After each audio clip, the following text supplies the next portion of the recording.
আপনি যদি শাবনূরকে সত্যি দেখে আসেন, এখন শাবনূর তো বুড়ো হয়ে গেছে, চলে না, এখন চলছে মাহিয়া মাহি, নুসরাত ফারিহা। কি দেখবেন, কি আমার কি পরিমাণের মতো জিনিসপত্র আছে? ঐশ্বরিয়াকে দেখেছেন? কারা কারা দেখেছেন হাত তোলেন তো। রাশমিকা মান্দানা নাম শুনেছেন? শেয়ার আর কাটিং এ এখন পৃথিবীতে 1 নম্বরে আছে। এই যে লোক, তার নাম হচ্ছে আমির হামজা, তার মতো ভণ্ড, ইতর আর হচ্ছে মিথ্যাবাদী একটা লোক, সেও নাকি একজন ধর্মীয় বক্তা।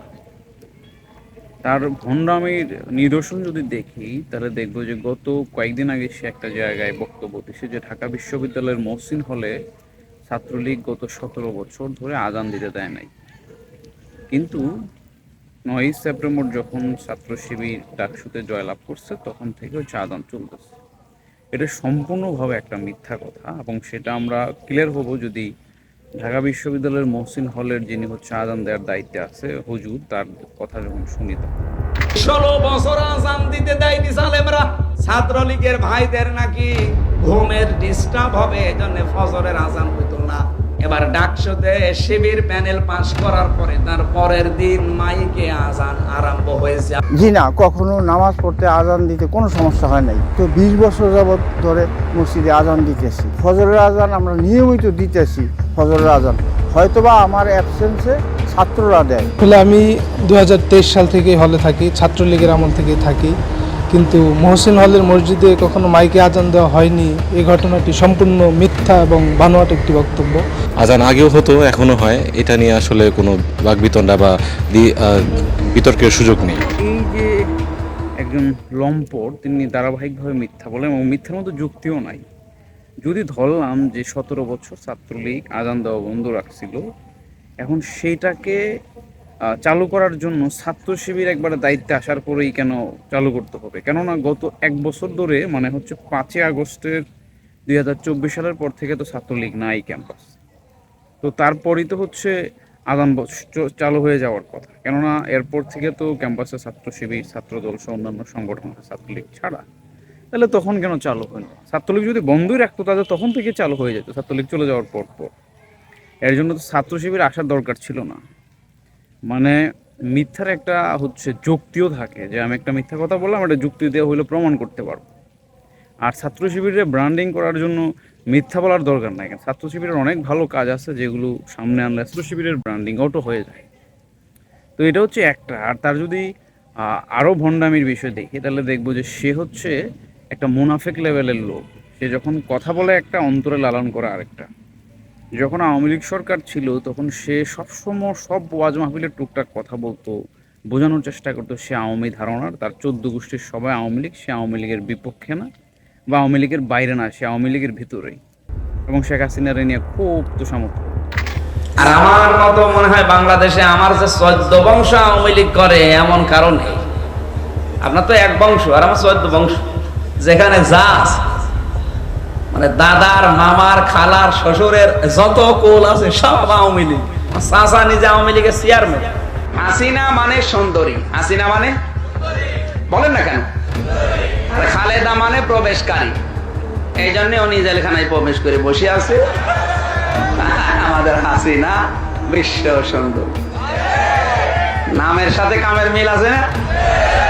খালেদা এই জন্য তো আজ জেলে, হ্যাঁ, প্রবেশ করে বসে আছে জেলখানায়।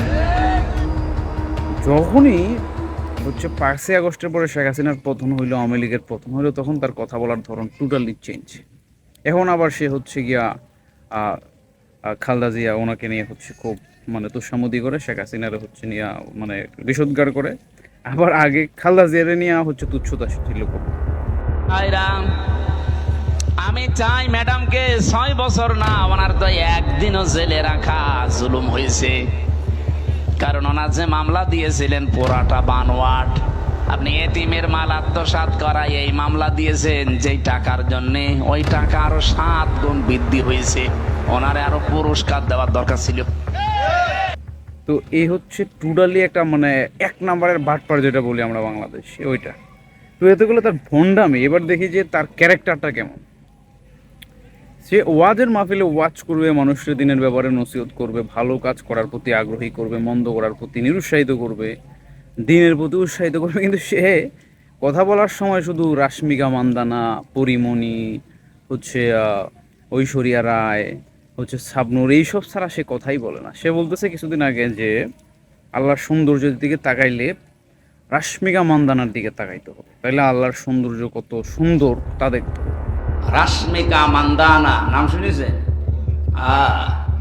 চেহারার কাটিং এ এখন পৃথিবীতে 1 নম্বরে আছে। এই মহিলার দিকে একটু আল্লাহর নাম নিয়ে তাকাবেন, দেখেন তো কি সুন্দর করে আল্লাহ তারে বানিয়েছে। রাশ্মিকা মান্দানাকে, সে হচ্ছে একজন ভারতীয় চলচ্চিত্র অভিনেত্রী, এবং তার অভিনয়ের সময় সে যেসব পোশাক আশাক পরে আমাদের ধর্ম অনুযায়ী ওইটাকে বলা হয়ে থাকে যে অশ্লীলতা, অশ্লীল পোশাক বা হচ্ছে শালীন পোশাক না। আর ওই মহিলার ব্যাপারে এই মহিলার দিয়ে হচ্ছে সে মোটামুটি সৌন্দর্যের এক্সাম্পল দেয় সব জায়গায়। আরেকটা বিষয়, সে যেসব তথ্য বলে তথ্যগুলোও ভুল। একটা যে আছে না, আমি একটা কথা বলে দিলাম কিন্তু কথাটা চলে যাবে, সে বলতেছিল যে 257টা দেশের মধ্যে সৌন্দর্য প্রতিযোগিতায় রাশ্মিকা মান্দানা 1 নাম্বার হয়েছে। 1 নম্বরে বিশ্ব সুন্দরী দুনিয়া না, 257টা রাষ্ট্রের ভেতরে চেহারার এই কাটিংটা সবচাইতে সুন্দর। যার পৃথিবীতে কি 257টা দেশ আছে? হ্যাঁ, বললেও তো একটা যুক্তি থাকে। পৃথিবীতে দেশ আছে, স্বাধীন দেশ 195টা, এর মধ্যে জাতিসংঘভুক্ত হচ্ছে 193টা। 193টা দেশই ধরা হয়, তো ও 257টা দেশ পাইল কই? আরেকটা বিষয় হচ্ছে যে এই যে লোক, হটকারী একজন লোক যে বক্তব্য দেয়, কথা বলে, এর কথা শুনে কারা? আমরা তো মাঠে দেখি যে মাঠ ভর্তি লোক। এর কথা তারাই শুনে যারা মোটামুটি একটু কম জানাশোনা, যারা কথা প্যাঁচ ধরতে পারবে না।